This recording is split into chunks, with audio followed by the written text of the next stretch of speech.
should be getting 60 million. Nagand Agarikwotsya.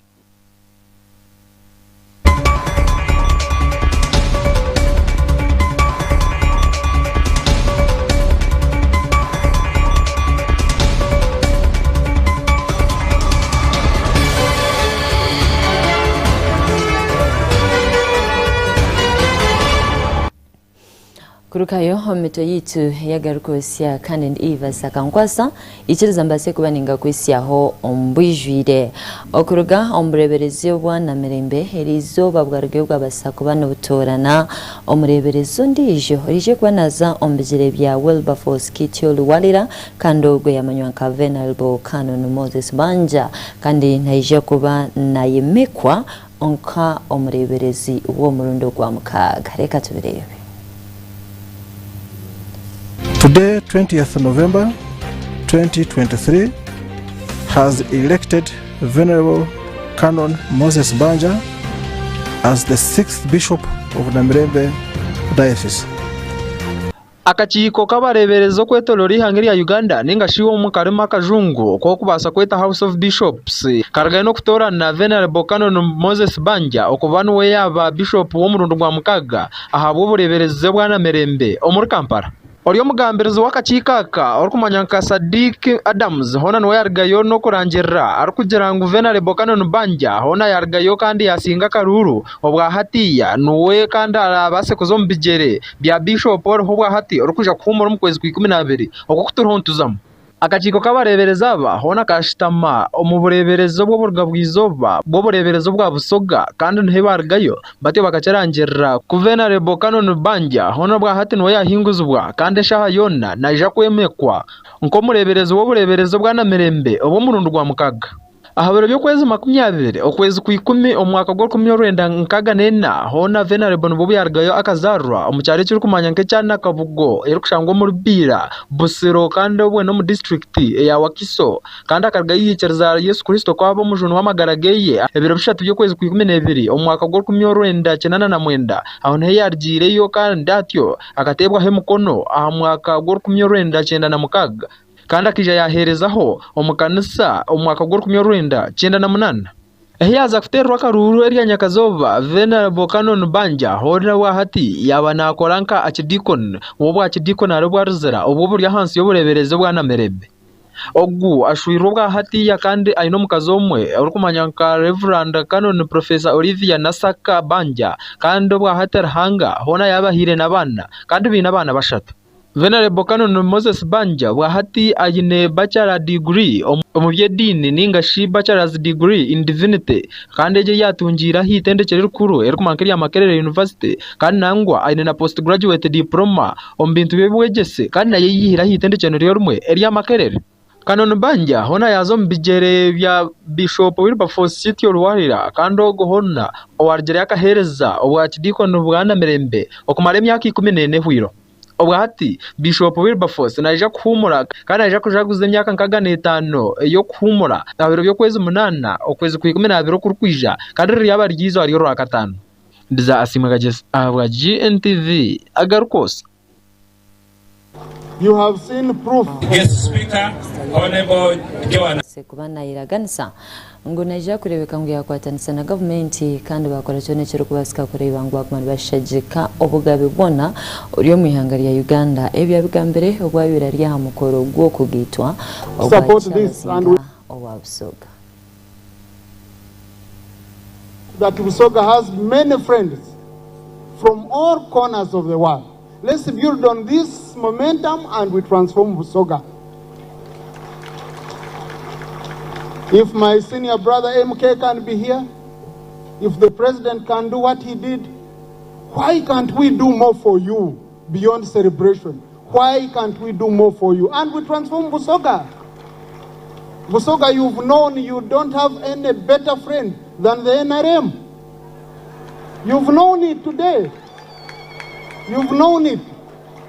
NRM is the most reliable and best friend you can have. So let's build on it. Let's move with NRM, which is in charge, and we transform Busoga. To me, I believe that's the best way. we can do it. We don't need to mince words on such issues. NRM can transform Busoga. And let's build on that. Finally, as I conclude, Mama Inebantu, I know now you've gone into a bigger task. You have seen here, we are your reliable friends. You have reliable friends from all over. You've seen us. And these friends are ready to support your projects because the Isebantu has been a very great brother to us. So we shall support you. Whatever projects you bring up, please, my senior brother here, the Prime Minister, will just knock on our doors and we shall come in handy to support you. I want to report to you that the Right Honourable Speaker of Parliament would have been here herself, but you know, as an Arongo, she's not yet allowed to go beyond the boundaries of Kampala. So she loves you, she sends you greetings, and she said she would look for you after here. But your members of Parliament, Your Majesty, have been mobilizing us in Parliament, have been dancing in Parliament, creating the mood led by the Right Honourable Mumba here, Mama Kadaga, who has been calling on all of us to support this, and we know how much she loves you. Your MPs are here. I think it would be prudent if the MPs can just come and you see who has come here. The members of Parliament, just, or you stand up and you wave at His Majesty. Honorable Mawanda, Honorable Riri Anabe, Honorable Namutumba here, I'm seeing Kamuri, I'm seeing Bujiri. All of them are here. You have very great representatives in Parliament who are pushing for issues of Busoga and Honorable colleagues keep up. As I conclude, please take your seats. As I conclude, Honorable colleagues, you've seen the task His Majesty and other kingdoms have. His Excellency the President made a directive that kingdoms should be well facilitated. He put it in writing. It is us who have not yet implemented. Let's go back in the coming budget, we implement His Excellency's directive. He ordered that every month, at least each kingdom should be getting 60 million. He ordered that we should give them cars. The President has done his part. Now we, because when the President directs, it's like a high voltage line. For us who are down, we are supposed to step it down and distribute it to people. So, Honorable colleagues, let's work out with our First Deputy Prime Minister who is here, who should ensure that indeed it comes. I promise on behalf of members of Parliament that we shall ensure the President's directive is implemented. Congratulations once again. Now, His Majesty is a very good friend of Kigezi, has been visiting Kigezi. He knows we don't have cows. We don't have cows, we have Irish potatoes. We have sweet potatoes. But my wife and I, we have 10 cows at our small farm. Out of the 10, we shall pick 5 heifers. We've shared half, 50-50. We shall pick 5 heifers and we deliver them to your farm so that you can celebrate with the Ineba. I congratulate you once again. Thank you very much.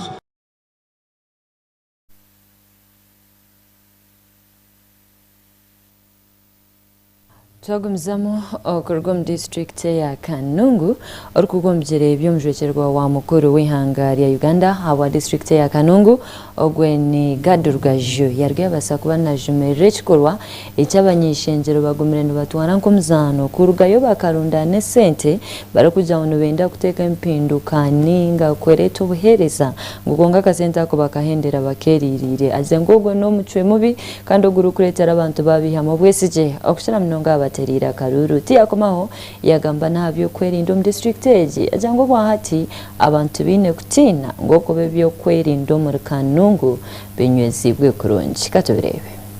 Bwanyuma y'enshonga y'abanyishenjero okugumana barundana abanywani babo hamwe n'abantu abo mbyanga ebarukuzwekera na munongo mwishenjero rya Uganda kandi kinte kikireberwaho ombanyishenjero abakorga omurenge w'izoba bwa Uganda ahaba nyishenjero batari bamwe na bamwe bakozere enterane kandi baketa abantu aza fundraising kubahereze kurundana akasente bakatoza ogwatubambwine kandi abatura babara kubakora ebabirembenda bakora ekintu kizaho bwanyuma yo munyishengero wishaza area Rwampara wekitinisa honarebo Amosi Kankunda Akochi okuteka fundraising mu cyanga cye cya Rwampara ari kugira ngo esente zirikwenda kurga fundraising ejo nibenda kombekaho izaro ry'abakazi erahwereho ahirwaro erikuru mu Rwampara obwahati abatura becanga echa Rwampara bariyon baraganjire koma bashobirwe omuka hamwe no mukibira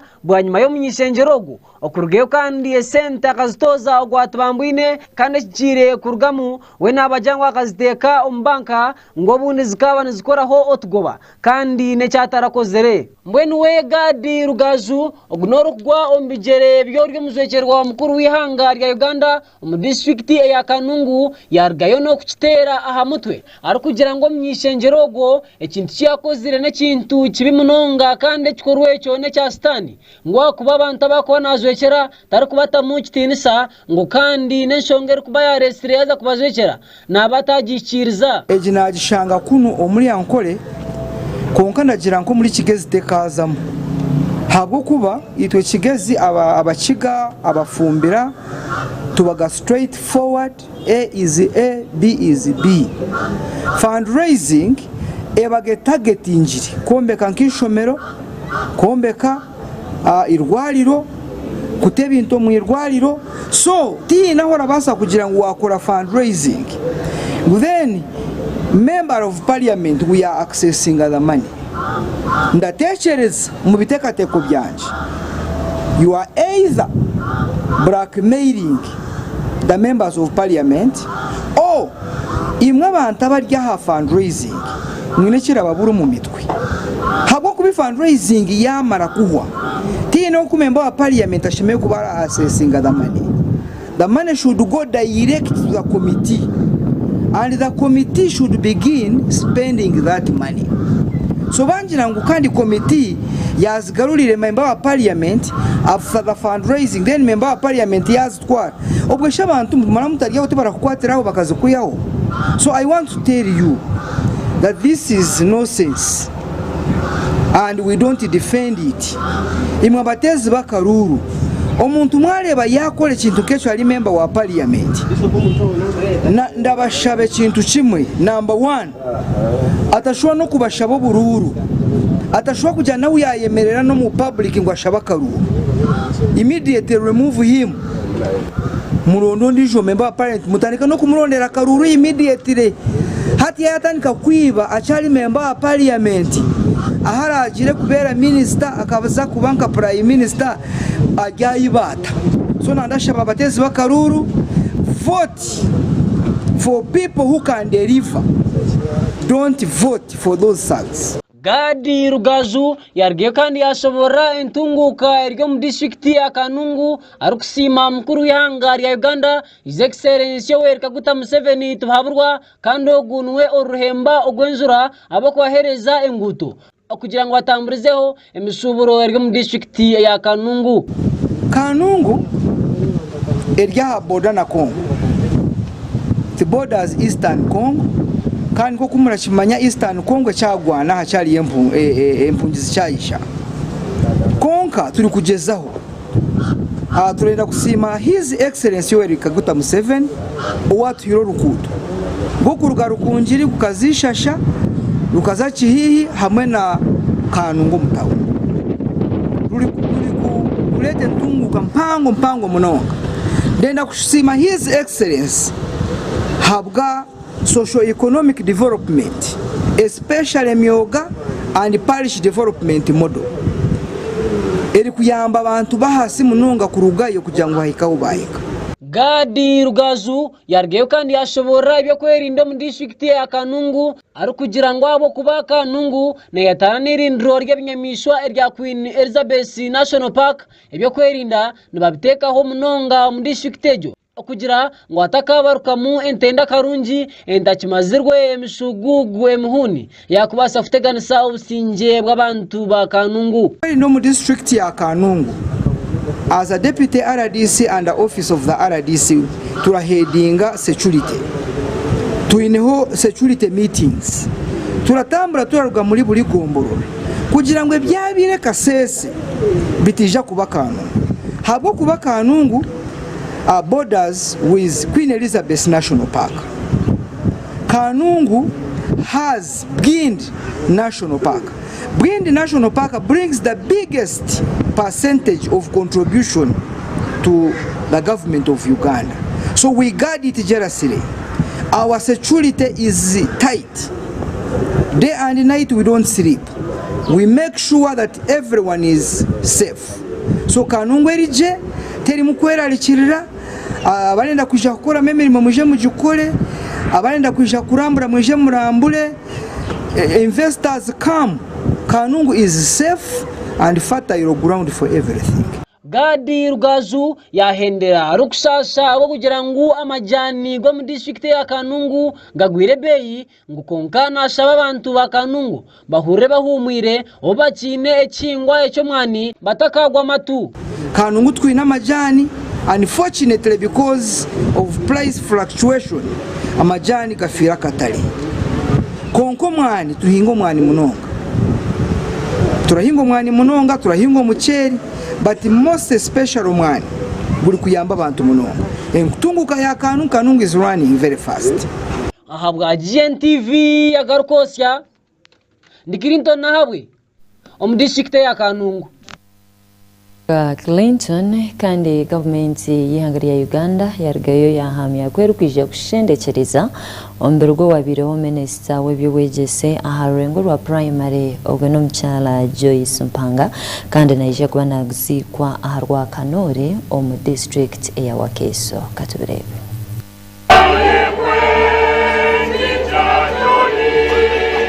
Government y'ihanga ya Uganda yargayo no kuteka amwete kanangwa no kugambira aho abanyayuganda bona ari kugira ngo Joyce Mpanga kandi hono go wabiraho minister w'ebyo wegese ahabwo rengo rwa primary nakwija kuzikwa kandi hona government ni yarakore mukoro yona eragendo misho. Joyce Mpanga akija yafahiza ari rwa mukaga omukwezi kwikumi ku mwoko 2018 kandi hona nchitegatekwa ngo narija kuzikwa esabiteje ito atandika. Mpanga hono gu nayijukwa munonga okurugayo akakosa amani mingi amukwasa futungura nangwa no kureta habacyara omwingano yingano ahagati yabo nangwa n'abashija kandi obwa hati abenashajika ebintu nyamwinje mu ihanga ya Uganda ebembigendo misho no futungura abacyara.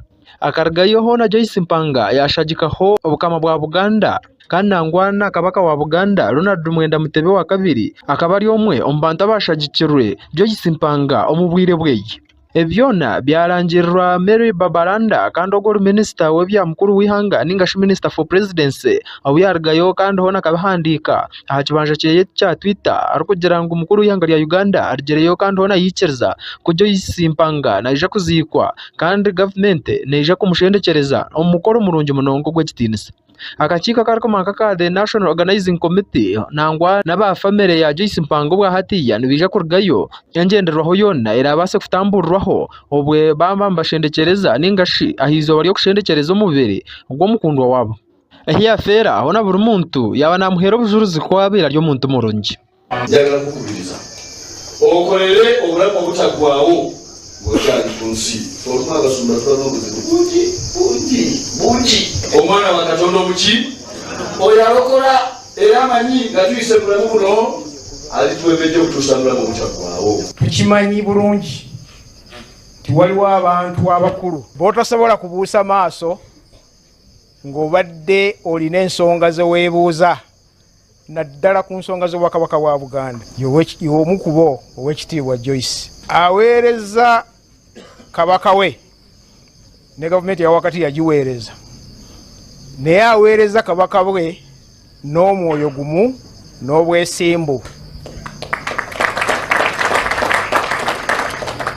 nze simanyi olukiiko lwa Buganda lutudde ne batamuleeta oba n'otamulaba nga azze ate awanika omukono n'akola ki n'ateesa kale mumukubira engalo ow'ekitiibwa okwagala nnyo kabaka we n'okumuweereza paka essaawa esembyeyo nti bukyanga taata atugendako mu 76 nze ku bwange nga Daudi Mpanga nali ntya nnyo olunaku lwe banajja baŋŋambe nti ate ne maama afudde. Maama n'atukuuma mu mbeera zonna, n'atulabirira, n'atubuulirira ffenna bye tugenda okusobola okumwogerako ku mikolo gyonna egijja.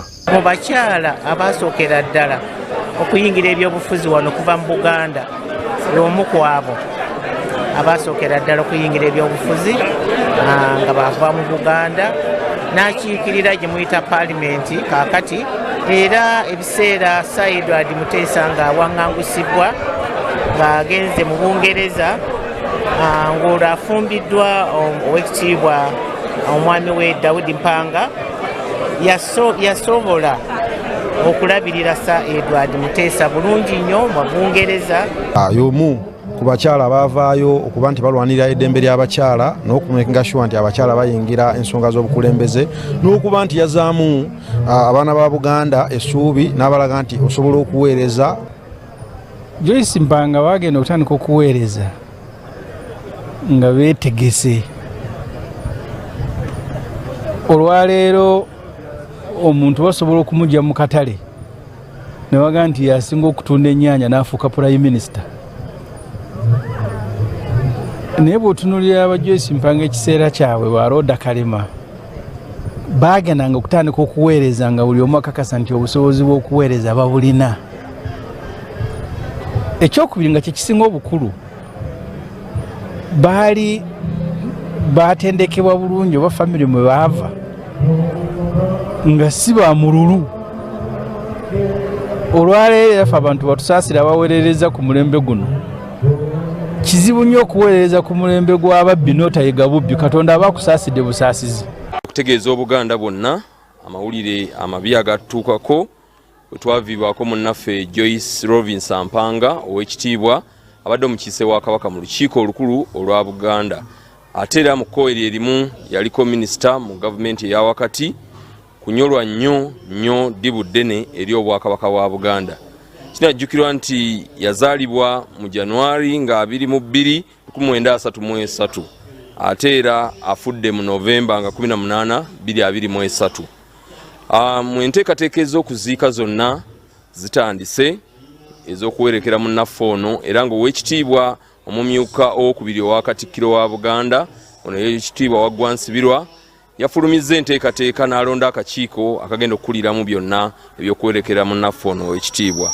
Era nga mu kakiiko kano kakulemberwa ow'ekitiibwa Patrick Luwagga Mugumbule omukubiriza w'olukiiko lwa Buganda nga kuliko ne mumyuka we ow'ekitiibwa Ahmed Lwasa nange kennyini abagenda okubeerawo okulaba nga okuziika kuno kugenda mu maaso. Mu bimpimpi ku lunaku olwaleero wajja kubaawo okusaba ku St. Stephen's Church Rungujja ku ssaawa 7 zennyini. Ekkanisa eno omugenzi mwabadde asabira ng'era babadde banne nnyo basuubira okufuna okusabaawo ku St. Stephen's Church Rungujja. Ate ku lwokubiri twongere okufuna okusaba ewaka ew'omugenzi Rungujja era nga gujja kubanga kutandika ku ssaawa ez'olweggulo. Ate ku lwokusatu entabiro yonna ey'okuwerekera munnaffe ono egenda kubeera ku lunaku olwokusatu nga 22 Novemba 2023. Tusuubira nti tujja kubeera ku St. Paul's Cathedral Namirembe ku ssaawa 8 gwennyini. Bonna bannaffe abanaayagala okujja kumuwerekerako bajja okubeera awo mu service eneebeera Namirembe. Ye service egenda okubeera official era tujja basaba mutuuke mu budde mukuume ebiseera. Ate ku lwokuna nga 23 mwezi guno gwennyini 2023 bwe tujja okuwerekera munnaffe ng'era ajja kuziikibwa Emaya manyiyo bulungi awo ku lw'e Masaka ku ssaawa 5 zennyini. Okusaba kujja kuba kutandise ate ku ssaawa 8 munnaffe oyo agalamizibwe. Tumanyi bingi nnyo Oweekitiibwa ono emirimu gy'akoledde Obwakabaka obutaweera koze emirimu nga teyerekereza, ate era ne mu lukiiko lwa Buganda olwasembayo yaliyo ng'aweereza emirimu. Kyannaku nnyo kubanga yalinga atusiibula mu lukiiko olwo.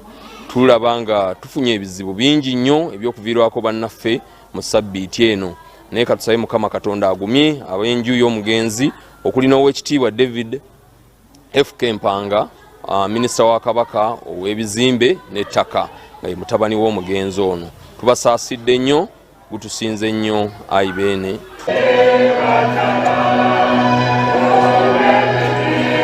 Joyce Mpanga humure mmerembe ndiza asimwe kagesi abwa GNTV Agarikwotsya. Aya Joyce Mpanga mukama amuhereze icyumuro kirungi ikiriza tuzo mukahumuro tujya kuba tugaruka n'icweka cya kabiri ecy'Agarikwotsya.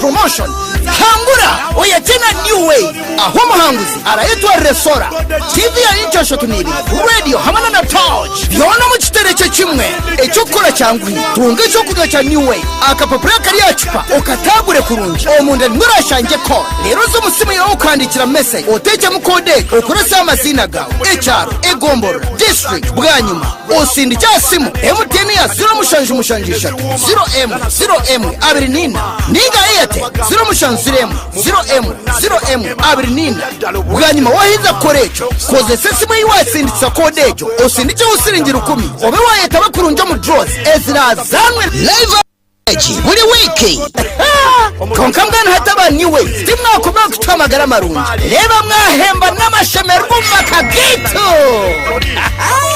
okumanya mukiraho terera simu ya 0 mushanjisha 0M abrinina Unge 0 mushanziremo 0M abrinina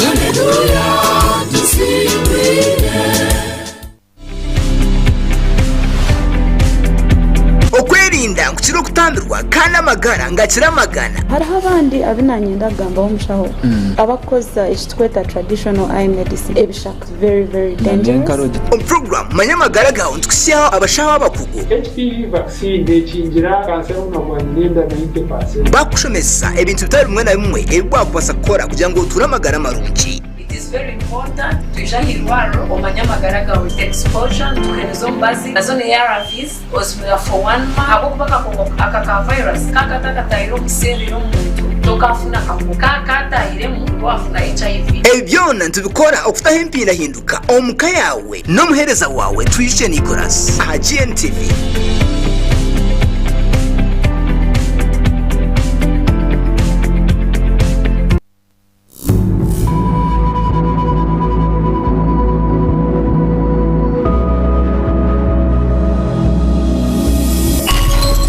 This is Gntv, releasing life.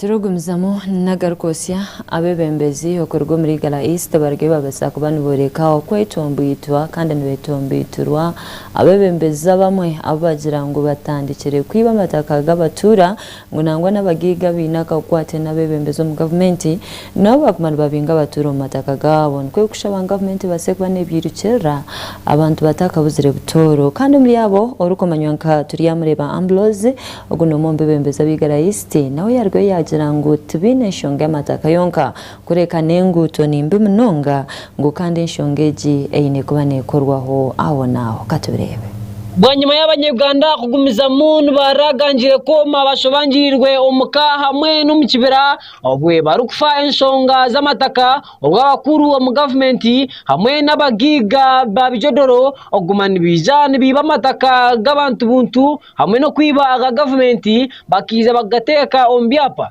bakagiha arbatahi babo bwenu abanyarwanda barjeyo ebintu byabashobera batera government yo maranga to abantu gambo na turyamureba Ambrose ogunorsania rwabona ahabwigara East yashobora ngo enshonga z'amataka zibire kari nuko kurgayo akahabura government ekishemire kubana ikikorwa sonagama enshonga y'amataka bire kari mu Uganda amataka bagamaramani amataka gabire kindi kintu nuko shangwe ne chapa umuntu agaraka gukora chapa cyufuteka inyuma kumara imyaka 20 so kabenisha aba government ya Uganda eteko at least buryomwe enshonga z'amataka bazikwasa mani bateka akakiko kaba mugemerire akantu ako kakaka tuyambire munonga akakikako konka utinkumanya bwacubakiro ebikonje byo nakakaka bisikayo kabereta kabiteko mu committee konka bakakatera hansi so kabenisha abo president Museveni akakiko kaba mugemerire akagarremu ukatereze enshonga z'amataka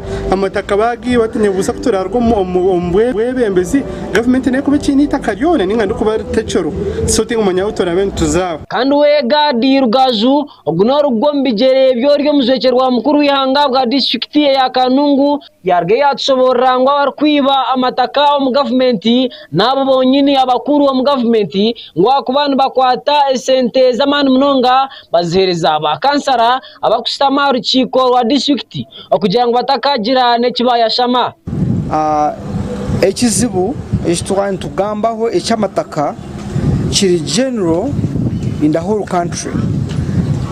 Amataka ga government gali being targeted by land grabbers. They are everywhere in every district. Aba land grabbers tibaraba imported from China or India. They are the indigenous tycoons who go through ba councillors bakarabiro muri umukansozi bakarabira muri chairman LC5 bakarabira muri land board district land board habwo kuba ti no kwitaka rya government omuntu arasa kurutkokwe akaryiba when the custodian the cow is there and he keeps quiet chachira manyisa orukoko kugwigo kuryiba na warurimo twarebereho batayikuna kushangaragurira ubumotoka buri kansara mugurire motoka kugira ngo amusayiningireho hashipapura cyo kwibitaka Gadi Rugaju yarge yashaba abazekero mukuru w'ihanga rya Uganda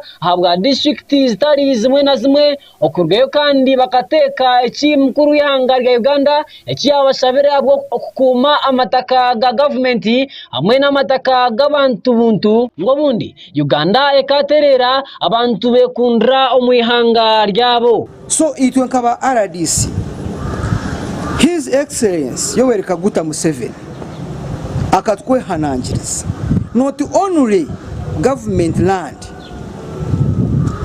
but community land, government land hamwe n'amataka g'abantu ba burijo kugira ngo yatutuma nk'abajocegwa beye tujware engito zeye kugwana urutaro nko gwari kugwana habwa abantu bari kwiba amataka kugira ngo batibitaka ryo muntu wena kandi yashuba yagira ngo hatabaho any land eviction by court brokers batarabire district security committee District Security Committee it is chaired by the RDC.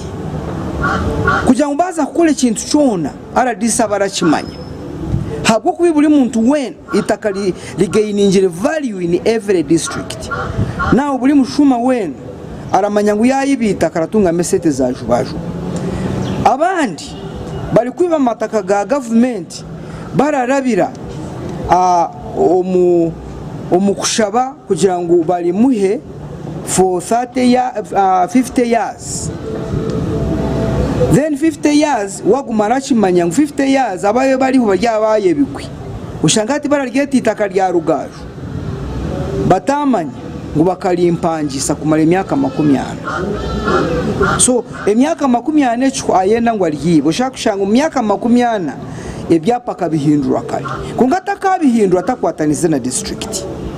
So nenda kubagambira itwe nkaba RDC turi kutaho buryo bwene kugira ngo utino witaka ryeba ryiba turi kutaho buryo bwena kugira ngo utino itaka rya government ribayiba agubayibire turi kugabatanasa garute kwa gagaruke. Turiyamureba Ambrose Orsania rwabona argiye kandi yashobora nahantunguka yigara isti ari kugira ngo bwahati enguto zona zifeye kimwe amarwaro hamwe n'amashomero gashoberire abantu bamushweke cyo yigara isto kucemerire igara iste kintu turukubi enguto zifire nebahanda gasibyo kamene ndabo kuzacha bujimbi za ruhumuro enguto tuzikorabwa enguto nezo gukora enguto zifire wakuzo muherese centers no ushanga kanasi na za shayitanu abanasi tubabo supervision eri hansi so n'ibintu by'amagara ibibyemere nyenda ko nanize tubene byo twahatakuringaho na namashomero za grade kushanga twi namashomero litakubasa gukora first grade umwigara isti ukashanga bebe mbese ko zafitambura buri shomero bafuteka mu abana manu muraro bakakora na standard ushanga bashemesa mbije za shayina abana basibu kuzana supervision ekirimbi munonga ebyo nibyo kwetaga gukorwa nibyamizi hamwe na iminyeto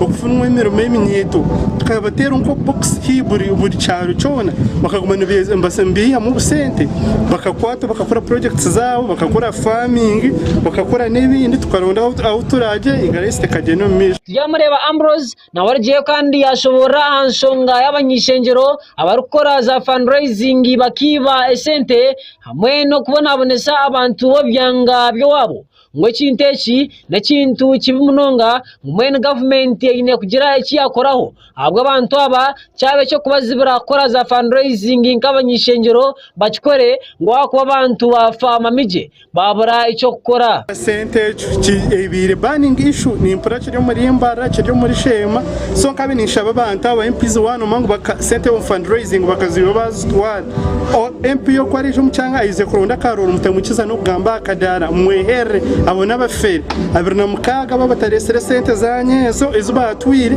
no kwihera aba MPs aho tubabinire mugasho no basa collecting utasento mu bantu kandi ezirizo gukora kano kagaruka kazitwara ubwo nari mwebembezi ningaye nebyakuba naye ndebe so abantu yuwo cyauti ni mu bantu muri serious MP natwara ta sente zanyu mukahunama muno kurgayo mukesharinga sente bakazere MP akazereta mwakora gwesharinga bibiri sente bazereta abo kubeje no constitutional right yanyu kwera ko butashemerire abwa Gntv Agarikwotsya ndikirinto nabwe omu district eyigara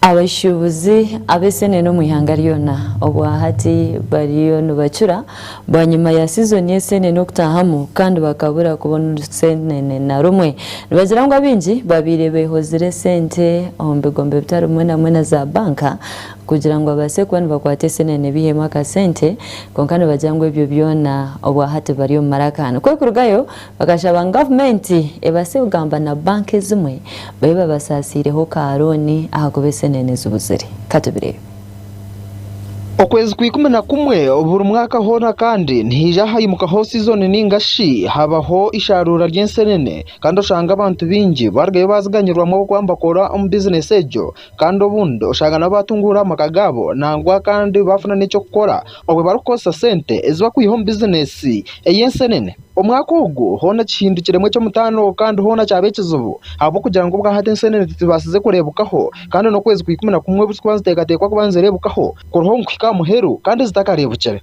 bwa hata bashobozi nyamwingi abarikwejumbira mu kuguza ensenene buri kwezi kwa 11 dariho mbacura kandi hona ndabatera emikono ahansi barikweta government kwebasa kurgaye kandi kabayamba ikabagarura sente nezo bebehozere aha abantu abarikora za sente nangwa na za kafuna zitari zimwe na zimwe n'obundi n'amabikiro ge sente hibihire sente okubasa kugira ngo kandi hona zibara byo mu kizubweje kibarigiraho bakatunga bwanyuma y'ensenene kubura omwaka ogu hone bintu bihindukire mu kandi cyabe cyo mutano ensenene zabura kandi ubwa hata abantu binja babatire mu sente zabo okubasa kwejumbira mu mishubure y'ensenene kihindukire mu kindi abo kugira ngo zubuzire kandi ubwa hata barumba tera government muranga bakugira ngo base kubahweraho nangwa no kubayamba okubasa kubagarura ka sente ninga sheka baheza ka sente batyo nabo bakashashura baroni kandi ubundi ibintu bikaterera abamwe bargaye no kugira ngo hona aba bahozera ka sente babase kubagumisirizaho abo ko ibintu bihindukiremo ensenene zubuzura umwaka ogu wazine ekikopo ky'ensenene kiri ku mitwalo 2.3 naye mu kubeera mu bbeeyi abamu baba bamanyi tutunda tufuna kumbe naye yasuze ku ttale ng'agenza okutega yakozesa miliyoni oba 10 afunye ensenene za mitwalo 5 naye bw'ajja ayagala afune 7 asobole okusasula abakozi abali ku ttale. Embeera yo si nnungi bannange, embeera twalya sente z'abasajja, abasajja bagenda tukwata wano batuteeke kaguwa. Bannaye tusaba bannange oba mulanga tukukubiraani batudduukirire, naye embeera yo si nnungi, embeera gye tulimu si nnungi n'akamu. Naye tusaba Mukama Katonda nga bwe tutamanyi gye ziva akyuseemu embeera, naye nga twalya zirooni zo looni tuziyina. Naye mu butuufu kati ssaawa eno tuli mu bulumi n'abatubanja banaatera okutusiba ne bye tunnyonnyola tetubiraba sente twazijja mu looni nga tumanyi tujja kugula abaana baffe batudde waka ne fizi tuziraba. Ukabyerere bigenda mu kipati wali yadde na zinza kulima nti oba nalabye ku lusenene yadde na lumu baba basobola okutusolibwa ku masannyalaze tujja kuba tutaasibwa nnyo kuba nawe bennyini bajja wano ne balambula ne balaba embeera kine nga tewali yadde kye bayinza yadde kutujja. Ab'amasannyalaze bakola amasannyalaze gaabwe galeme kuvaako ate bakendeeza amasannyalaze. Ffe tetuli be Tanzania, aba Tanzania bagakalagisa naye wano gaffe ate ne batuseera nga n'ab'e Rwanda bagakira ku unity layisi beetereeze. Kyetusuubirira butonde bwansi ebibira byonna byonna babitemye. Buli kintu kyonna nawe olaba amasannyalaze gafuusa amasannyalaze. Edda amasannyalaze gabanga ga bbeeyi ya wansi kati ga ya waggulu nnyo. Oli akuleetera bbiru eri mitwalo 3 tofunanga wadde 15,000. Oyinza okuddamu okuma amasannyalaze amalala. Natunda edduuka nga njagala kutega nseenene.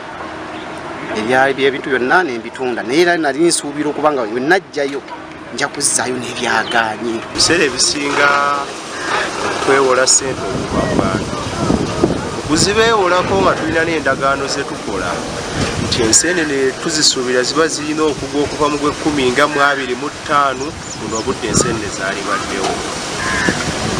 Kusoomoza okusooka abaana bawummula, school fees tetunnamumala, twabadde tubibalira mu nseenene zigaanye okugwa.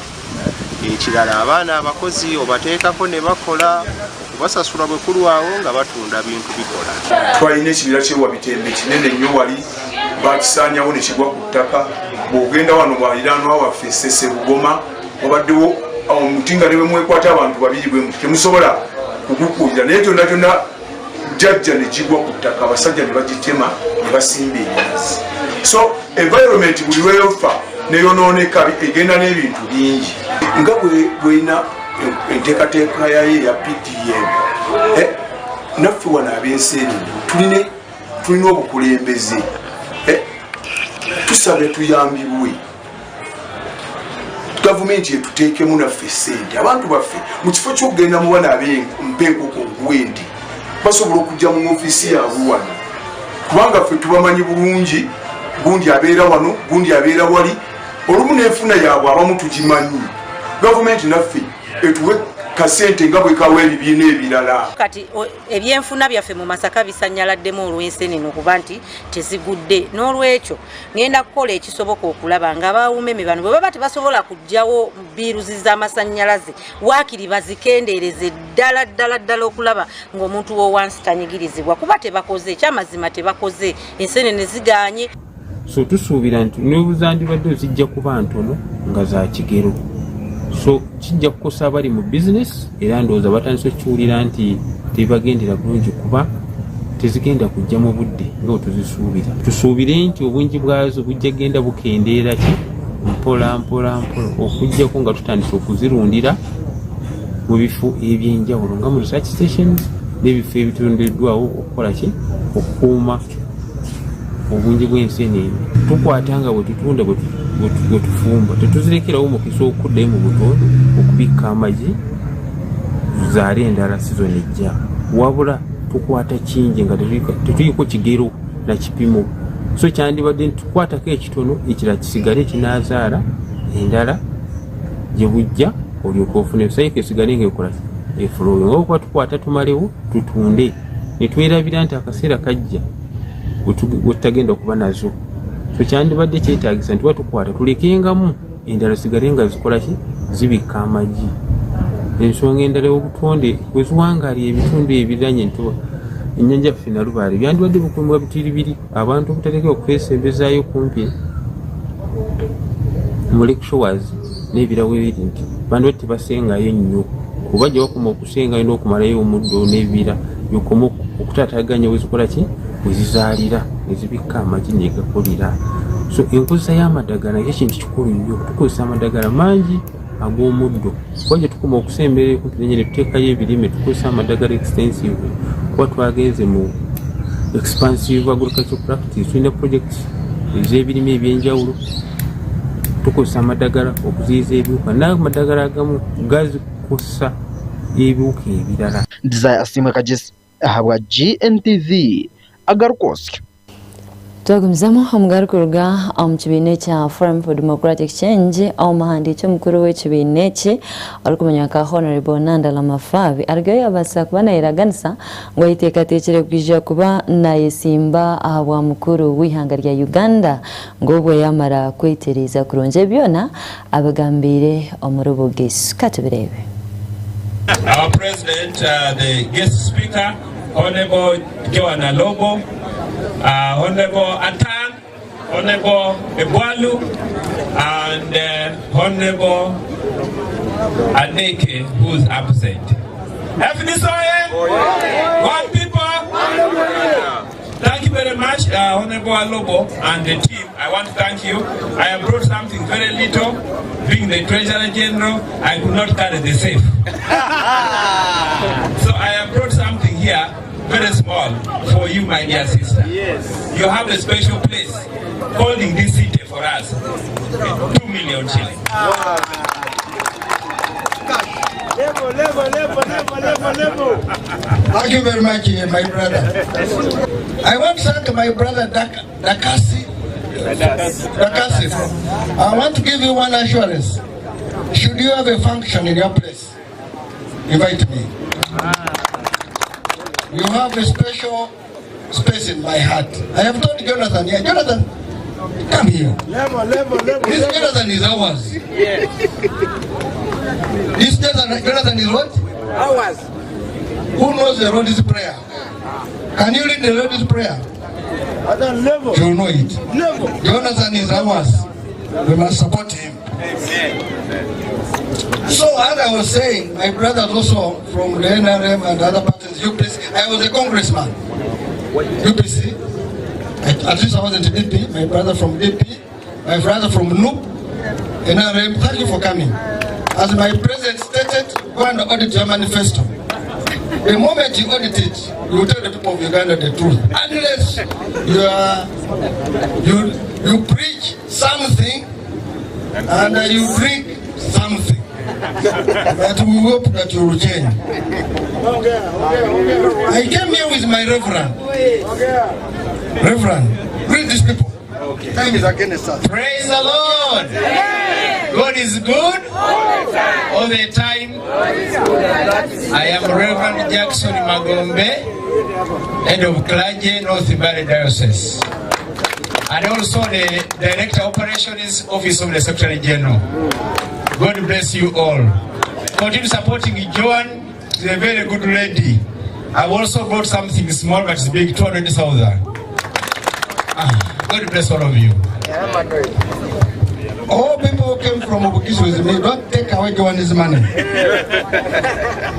Joan, as I stated, and Jonathan Adeke and mentioned it, I've been there for 25 years. I am not an angel.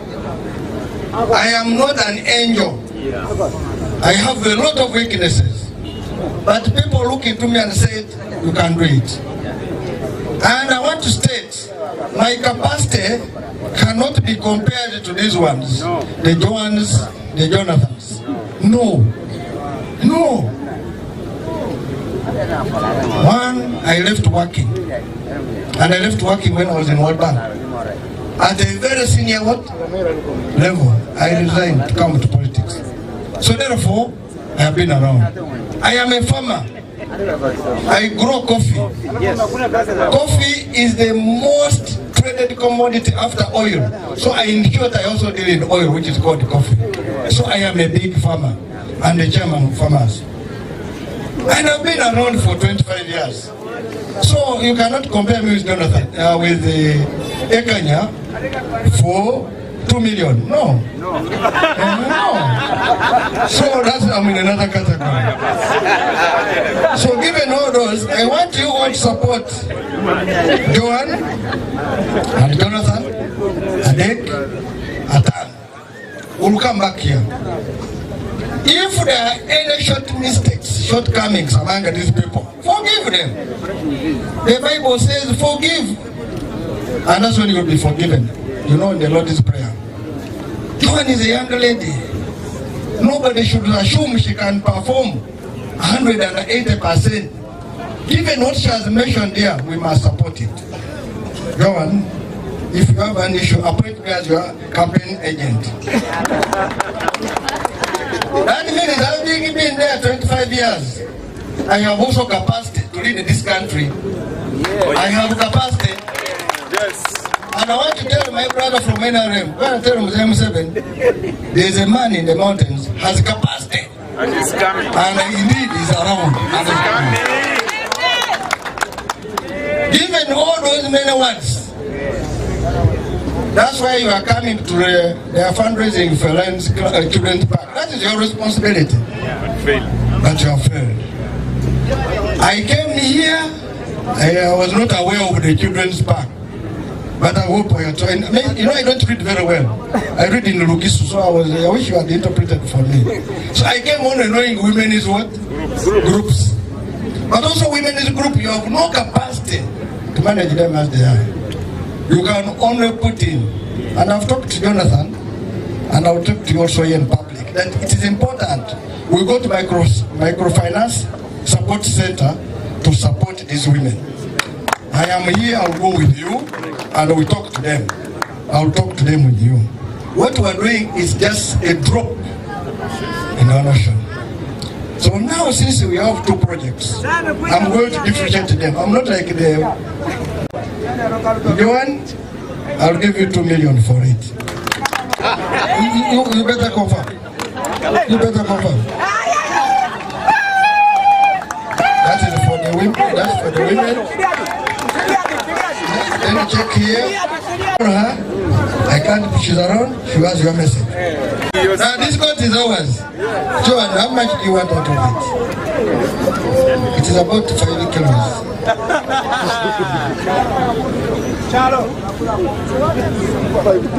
They have said, I was just a case of one temporary, but remember I'm your servant. Should you have any directions? Thank you very much. I'm like, support going. I want to thank the Reverend Father. I want to thank the Association Secretary, tell the Bishop. Desire Asimweka Jesse ahabwa GNTV Agarikwotsya.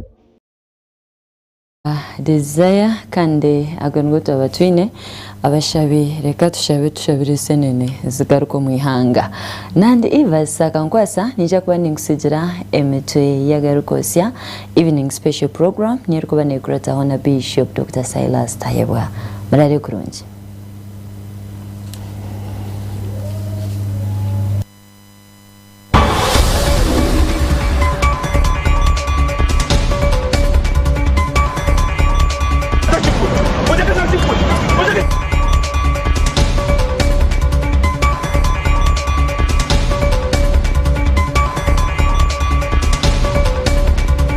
Agarikwotsya rizoba akakiiko k'abareberezi ba namirembe obwa hati barigayo kandi n'okutoorana kandi Venerable Canon Moses Banja niwe yatooranwa kuba omureberezi w'omurundi gwa mukaaga ahabw'obureberezi bwa namirembe.